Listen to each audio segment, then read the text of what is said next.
Tim Badan Bantuan Hukum dan Advokasi Rakyat (BBHAR) DPP PDIP berencana mencabut laporannya terhadap Roky Gerung. Pencabutan laporan ini dapat dilihat sebagai bentuk klimaks perseteruan politik antara Ketua Umum PDIP Megawati Soekarno Putri dengan Presiden Joko Widodo. Tim BBHAR DPP PDIP sebelumnya pernah melaporkan Roky Gerung terkait pernyataan bajingan tolol ke Badan Reserse Kriminal Barreskrim Mabes Polri. Laporan tersebut terregistrasi dengan nomor LP-217-22023-2023-SPKT Barreskrim Polri tertanggal 2 Agustus 2023. Pernyataan Roky dinilai sebagai ujaran kebencian atau berita bohong.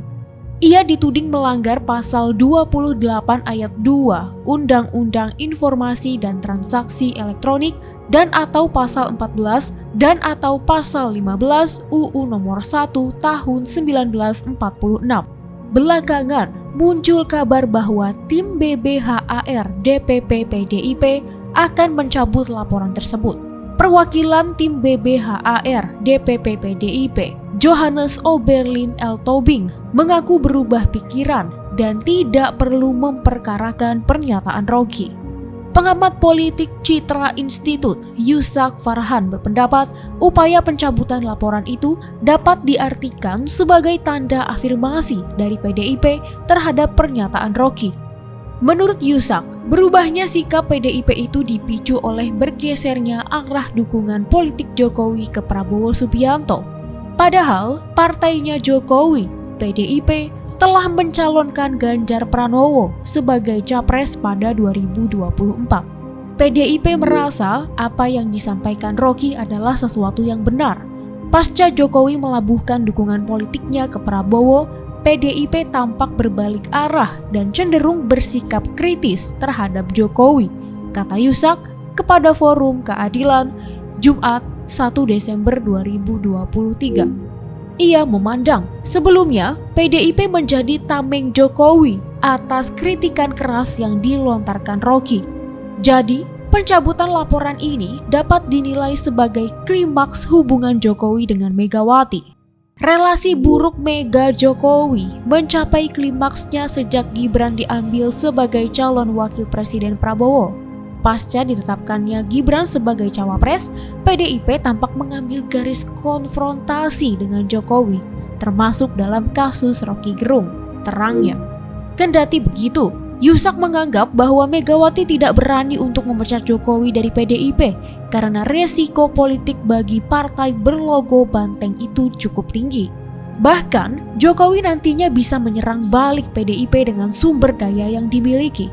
Saya kira PDIP tidak akan berani memecat Jokowi karena resiko politiknya cukup besar. Selain bisa menggerus elektabilitas PDIP, Jokowi bisa menyerang balik jika dipecat. Sebagai presiden, tentu Jokowi memiliki akses sumber daya politik dan ekonomi yang melimpah. Ini yang akan dihitung oleh PDIP, bebernya.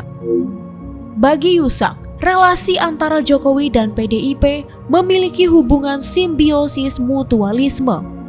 Hubungan itu terjalin sejak PDIP menopang karir politik Jokowi dari mulai pencalonan wali kota Solo hingga 2 periode masa kepresidenannya. Namun di sisi lain, Jokowi juga menjadi faktor pendongkrak suara dan elektabilitas PDIP hingga menjadikannya partai penguasa selama 2 periode. Di satu sisi, PDIP memang memberi karpet merah terhadap karir politik Jokowi dari wali kota hingga menjadi presiden. Tetapi di sisi lain, Jokowi juga menjadi variabel penting dalam mendongkrak suara PDIP sehingga bisa menang pemilu 2 kali berturut-turut. Jadi, tidak ada superioritas atas relasi Jokowi dan PDIP, pungkasnya. Sementara itu, juru bicara tim kampanye nasional TKN Prabowo Gibran, Sheryl Anelia Tanzil, mengartikan perubahan arus PDIP itu sebagai strategi. Itu kerja elektoral, memakai strategi musuhmu adalah kawan kami. Jadi, orang-orang yang dinilai berseberangan dengan Jokowi akan digandeng. kata Sheryl kepada Forum Keadilan Jumat 1 Desember. Politisi dari PSI ini menyebut banyak pihak yang ingin menjatuhkan kredibilitas Presiden Jokowi karena berpindahnya dukungan Jokowi dengan memasangkan putra sulungnya Gibran Raka Buming Raka sebagai cawapres Prabowo. Meski begitu, Sheryl tidak menjelaskan siapa saja pihak yang dimaksud. Saat ini kan pihak yang khawatir kalah berusaha menjatuhkan kredibilitas Pak Jokowi. Lanjutnya, ketika ditanya soal kemungkinan Jokowi bergabung dengan partai di dalam koalisi Indonesia Maju, Sheryl enggan berkomentar. Kalau itu, baiknya tanyakan ke masing-masing partai. Kim fokus kemenangan Prabowo Gibran, ujarnya. Namun, Sheryl menegaskan bahwa baik dirinya maupun PSI enggan melaporkan Rocky Gerung atas ucapannya. Apalagi, sambung dia, Jokowi merupakan sosok yang menghargai dan kebebasan berpendapat. PSI tegak lurus dengan Pak Jokowi. Pak Jokowi kan tipe yang menghargai demokrasi dan kebebasan berpendapat. Gak pernah Pak Jokowi melaporkan cacian yang ditujukan ke dirinya, tuturnya.